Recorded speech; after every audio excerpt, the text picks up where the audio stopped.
Shahdara north zone के deputy commissioner, आप सोचिए एक डिप्टी कमिश्नर पूरे इलाके का मालिक होता है, उसको 4 लाख रुपए रिश्वत लेते हुए पकड़े गए वो।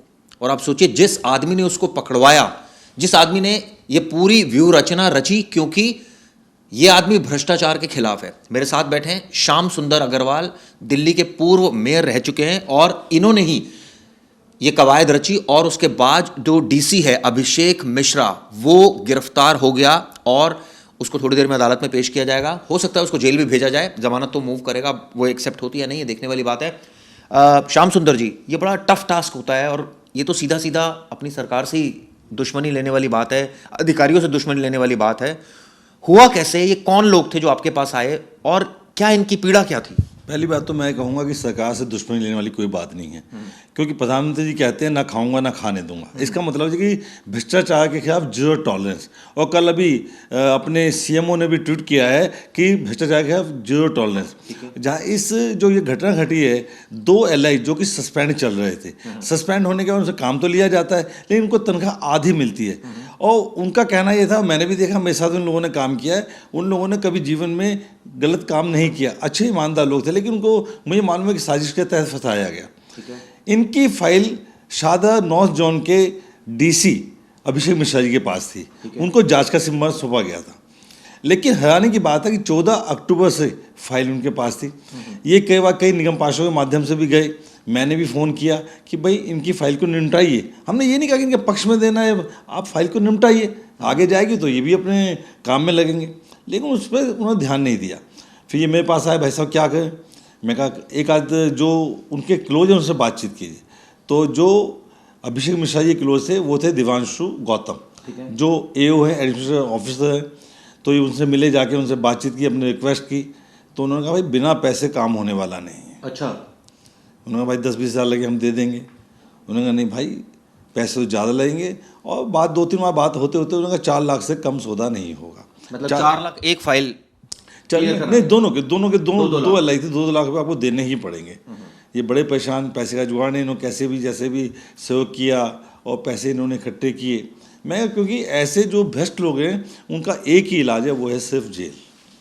जब तक मैं आपका कुछ नहीं बिगड़ेगा, आप अच्छे लोग हो, सच्चे लोग हो, समय लगेगा लेकिन फैसला आपके पक्ष में ही होगा।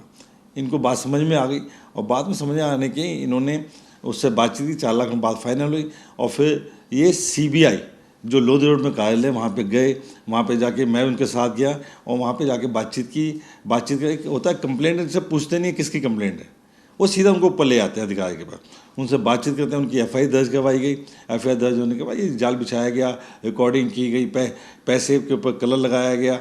और फिर सबसे पहले दिवांशु के पास गए, उसने कहा जी राजघाट पे आ जाइए। राजघाट पे जाके जब उसको पैसे दिए तो सीबीआई ने उसको दबोच लिया। ठीक है। जब वो काबू में आ गया तो उसके बाद उसने कहा अभी दूसरे व्यक्ति का कहते मैं उनसे फ़ोन करवाया गया। तो उन्होंने कहा पैसे आ गए हैं। दिवांशु ने अभिषेक मिश्रा जी को कहा जी पैसे आ गए हैं, तो घर पे लेके आ जाओ। उनको मतलब डीसी जो डिप्टी कमिश्नर है वो खुद कह रहा है कि घर पर लेकर आ जाओ, घर पे लेके आ जाओ। ओके। तो वो पूरी टीम और साथ में जो गौतम थे और दोनों कंप्लेंट थे वो तो साथ में थे ही थे। वो गए उनके घर पे और मिश्रा जी को पैसे दिए। जब पैसे दिए तो उनको भी काबू में कर लिया गया, यानी रंगे हाथों पकड़ लिया। रंगे हाथों पकड़ लिया। और मैं आपको बताना चाहता हूँ कि निगम या कोई भी डिपार्टमेंट ये जो पैसे अधिकारी लेते हैं ना, किसी आम आदमी से नहीं ले, एलआई से नहीं लेगा कभी पैसे। उन्होंने अपना कोई ना गुर्गा छोड़ा होता है, वो भी कोई अधिकारी होता है जिसके माध्यम से सारा काम किया जाता है। ठीक है। तो उनको यहाँ पे गौतम था, दूसरे जो में कोई दूसरा होगा, तीसरे जो में तीसरा होगा। और मैं हाँ, तो पब्लिक परेशान होती है, अपने सही काम के लिए परेशान होती है, बिना पैसे दिए काम नहीं होता, बड़ा दुख होता है। और इसलिए मैं कहता हूँ कि गिड़गिड़ाने का फ़ायदा नहीं है, हमें इनके खिलाफ जंग लड़नी पड़ेगी। जो व्यक्ति आपसे पैसा मांगता है हमारे पास आइए, हम आपको रास्ता बताएंगे, आपको सीबीआई लेके जाएंगे, आपकी सीबीआई में कंप्लेंट होगी। और सीबीआई जो कंप्लेंट करने जाता है उसका बड़ी आवभगत करती है। ठीक है। चाय भी पिलाएगी, पानी भी पिलाएगी, सारी बातचीत करते, क्योंकि उनके लिए तो ये शिकायत करता है जिसके लिए सीबीआई बैठी हुई है। और मुझे गर्व है इस बात का कि पिछले दिनों में सीबीआई ने बहुत अच्छा काम किया, लगातार भ्रष्टाचार रिश्वत को पकड़े जा रहे हैं। जब दूसरे शासन होते थे तब ऐसा नहीं होता था। लेकिन सबसे बड़ी बात तो ये है ना, लोग अब ये भी कहने लगे कि आपने खुद बीजेपी के खिलाफ ही मोर्चा खोल दिया, आप खुद भी मेयर रहे हैं बीजेपी से। देखिए, मैं ये बीजेपी के खिलाफ मोर्चा नहीं है, ये मोर्चा है भ्रष्टाचारियों के खिलाफ, रिश्वतखोरों के खिलाफ। मेरी जनता दुखी है, मैं देखूंगा, मैं अपने घर में किसी गलत आदमी घुसने दूंगा क्या? मान लो मैं निगम का मुखिया हूँ या निगम का मुखिया था, निगम के मुखिया होते हुए मैंने कईयों को पकड़वाया, मैं अपने घर में गलत आदमी को क्यों रहने दूंगा? वो तो दीमक हैं, घर को खा जाएंगे। ऐसी दीमक को समाप्त करना बहुत आवश्यक है, उस काम को करने में लगाऊं। और मैं तो फिर कहता हूं, मैं इसके बारे में जानना चाहूँगा, जो 2 कंप्लेनेंट थे, ये आपने बताया लाइसेंसिंग इंस्पेक्टर थे, इनका क्या केस था? क्यों इनको भी ये भी रडार पर थे? नहीं, इनका केस एक शादा साहब धीरज कुमार जी थे, एक अंशुल सूरज जी थे। इनके ऊपर जब बात आई, एक 609 गाड़ियां गायब हुई वहाँ से। ओके, 609 गाड़ियां, आज तक वो केस चल रहा है। आज तक अंशुल सूरज पे कोई कार्रवाई नहीं की गई, आज तक धीरज कुमार कोई कार्रवाई नहीं। हम पिछले कई सालों से लड़ रहे हैं। एक जो मुख्य शिकायतकर्ता था उसकी डेथ भी हो गई। 609 गाड़ियां, करोड़ों का मामला। अब अपने आप को बचाने के लिए इनके ऊपर डाल दिया, एक के ऊपर। दूसरे, एक का नाम है मुकेश शर्मा और दूसरे का नाम है विजेंद्र कुमार। ठीक है, तो इनके ऊपर डाल दिया गया, इनको सस्पेंड गलत ढंग से कर दिया गया। और यही फाइल उनके पास थी, डीसी के पास। ये उनका, इनकी विभाग की जांच, और उन्होंने कहा कि इनकी दोनों की जांच कीजिए, वो वाली फाइल इनके पास थी। जांच मतलब, जो आप 4 लाख रुपए लोगे तो क्या जांच करोगे? आपको तो केवल पैसा चाहिए। कितनी जड़ों तक ये भ्रष्टाचार उनकी नसों में घुसा हुआ है। सबसे बड़ी बात यह है ना कि जो आदमी, अगर मान लीजिए, हमने भी कई सारे केसेस कवर किए हैं कि जो आदमी इन्वॉल्व होता है वो पैसे नहीं देता, क्योंकि उसको लगता है कि अगर वो पैसे देकर या तो अपने पक्ष में कराता है चीज़ें। यूजुअली हम देखते हैं कि शरीफ आदमी जो इनोसेंट होता है वही जाता है कि हाँ मैं जाऊंगा और मैं इस तरह से पकड़वाऊंगा किसी अधिकारी को। ये देखिए, अति जब हो जाती है ना, जब बंदा दुखी हो जाता है, जो व्यक्ति 5 महीनों से, 5 महीने तो फाइल को गए, उससे पहले के समय जो भुगत रहा हो, जिसको आधी तनख्वाह मिल रही हो, घर में तनख्वाह की ज़्यादा तनख्वाह नहीं है लाई होगी, घर में गुजारा होना मुश्किल, बच्चों की फीस है, खाना है, किराया, मकान किराए का है तो उसका किराया भी है। और एक तरफ वो देखिए डीसी, मैं आपको बता रहा हूँ, डीसी की तनख्वाह 2.5 से पौने। ये डीसी जो होते हैं, ये तो मुझे याद है जैसे दिल्ली में डिस्ट्रिक्ट्स हैं, उसमें डेप्यूटी कमिश्नर ऑफ पुलिस होते हैं, डीसीपी होते हैं, ये उसी लेवल के अधिकारी होते हैं। डीसी मतलब डिप्टी कमिश्नर आप हैं पूरे जोन के। जोन में कितने एरिया कितना बड़ा होता है, कितनी पॉपुलेशन? मैं आपको बता रहा हूँ, ये जो डीसीपी जो दिल्ली पुलिस के होते हैं, उनसे भी बड़ा इलाका उनके पास है। जमुना पार में शायद 3 डीसीपी होंगे, 3 डिस्ट्रिक्ट है, 3 है, लेकिन यहाँ पे जोन 2 है, सोचिए, उससे बड़ा इलाका है। ये जमुना पार्क जो आप रेलवे लाइन को हम ले लें, रेलवे लाइन इस साइड का इलाका का भी इनके पास है, काबल नगर, घोंडा, आपका यमुना, जितना भी सारा इलाका इनके पास होता है। इनको 2.5 से पौने 3 लाख तनख्वाह मिलती है, गाड़ी मिलती है, बंगला मिलता है, फ़ोन मिलते हैं, सारी सुविधाएं, नौकर मिलता है। इतनी सुविधा होने के बाद भी इनकी भूख खत्म नहीं होती। ये भ्रष्टाचार से पैसा कमाना चाहते हैं। और मैं तो फिर कह रहा हूँ, भ्रष्टाचार का, यानी अगर ये कहा जाए कि एक डीसी जो एक पद है उस पर आईएएस अफसर भी आते हैं, ऐसे डेपुटेशन पर भी आते हैं, क्योंकि ये जो अभिषेक मिश्रा थे ये डेपुटेशन पर आए थे, ये कर्नल थे जो आए हुए थे, तो इतने पर्क्स मिलते हैं। यानी सरकार एक आईएएस या एक इस तरह के डेपुटेशन अधिकारी पर तकरीबन महीने का नहीं करते करते 5-6 लाख रुपए खर्च करती है। बिल्कुल, मैंने 6 से 7 लाख रुपए इनके ऊपर खर्च होते हैं। और अभी जैसे मैं तो कहता हूँ, ये पकड़े गए ना, इन्होंने जहाँ पहले रहे, जिस जोनों में पहले रहे हैं, पहले कोलबाग जोन में भी रह के आए हैं, मेरे पास लोग वो आए हैं कि भाई वहाँ भी इसने लूट मचा की थी। वहाँ जांच होनी चाहिए इनकी यहाँ भी जांच, इनके घर की पूरी तलाशी होनी चाहिए। और जहाँ पहले कर्नल थे, इन्होंने कर्नल रहते हुए क्या क्या घोटाले किए हैं उसकी भी जाँच होनी चाहिए, बहुत आवश्यक है। क्योंकि ऐसे अधिकारी हम देखते हैं श्याम सुंदर जी, वो अपने अकाउंट में कोई पैसा नहीं रखते, या वो बेनामी संपत्ति उनकी बहुत ज़्यादा होती है, या वो कैश बहुत ज़्यादा रखते हैं, या अगर उनके पास कुछ और ज्वेलरी हो, कुछ और एसेट्स हो, तो वो अपने रिश्तेदारों के यहाँ छिपा के रखते हैं। ऐसे में बिल्कुल यही होता है, अपने नाम से कर नहीं सकते। उनको पता कि 2.5-3 लाख रुपये तनख्वाह कहाँ कितना दिखाएंगे। ये सब बेनामी संपत्ति है। आज के टाइम में तो जो मुझे जानकारी मिली कई लोगों से, आजकल गोल्ड बड़ा खरीद रहे हैं ये लोग, क्योंकि 2000 का नोट बंद हो गया, 500 का नोट है, अब 1.5 करोड़ रुपए का 1 किलो गोल्ड आ जाएगा लगभग। वो लेके बस एक छोटा टुकड़ा जिम में डाल के घूम सकते हैं। तो आजकल भ्रष्टाचारियों ने गोल्ड को ज़्यादा टारगेट किया, गोल्ड को अपने पास रखे। आपका कहना है कि अभिषेक मिश्रा की पूरी जांच होनी चाहिए? बिल्कुल। अभिषेक मिश्रा की जांच के साथ मैं एक बात हो कह रहा हूँ, इनकी तो जांच होनी चाहिए।